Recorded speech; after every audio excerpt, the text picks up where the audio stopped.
एक प्राचीन नगर के बाहरी हिस्से में एक छोटा सा आश्रम था, जहां एक वृद्ध संत रहते थे, बाबा शांतानंद।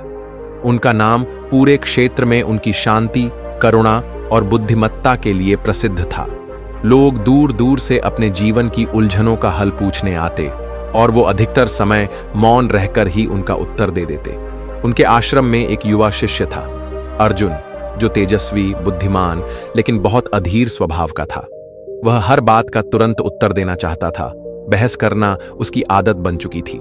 उसे लगता था कि हर प्रश्न का उत्तर शब्दों से देना जरूरी होता है। एक दिन नगर से एक घमंडी पंडित आश्रम में आया।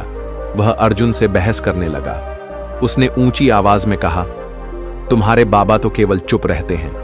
क्या वे ज्ञानहीन हैं या डरते हैं कि उनके पास कहने को कुछ नहीं है? अर्जुन को क्रोध आया। वह कुछ कहने ही वाला था कि बाबा शांतानंद बाहर आए। उन्होंने अर्जुन को संकेत किया, चुप रहो। फिर वे पंडित के सामने जाकर मौन हो गए। पंडित ने उन्हें भला बुरा कहा, उनका मजाक उड़ाया, कई प्रकार के तर्क दिए, लेकिन बाबा बस शांत खड़े रहे। उनके चेहरे पर एक हल्की मुस्कान थी, जैसे उसे सुनने की भी आवश्यकता नहीं थी। काफी देर बाद पंडित थक कर चुप हो गया और कुछ समय बाद उसकी आंखों में अपराध बोध दिखा। वह बोला, बाबा, आप कुछ बोलते क्यों नहीं? मैंने तो आपको अपमानित किया। बाबा ने पहली बार मुख खोला।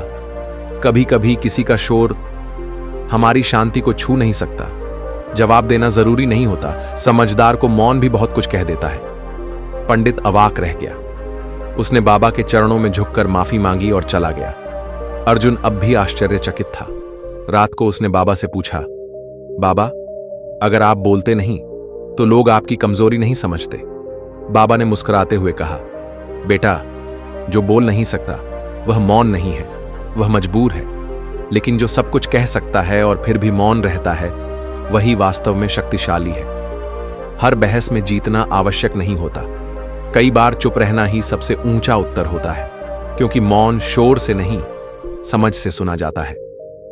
उस दिन अर्जुन ने पहली बार मौन की शक्ति को समझा। जब हम चुप रहते हैं तो हम अपनी ऊर्जा बचाते हैं। हम दिखाते हैं कि हमारी समझ और शांति बहस से ऊपर है। हर आवाज का उत्तर शब्दों से नहीं देना होता।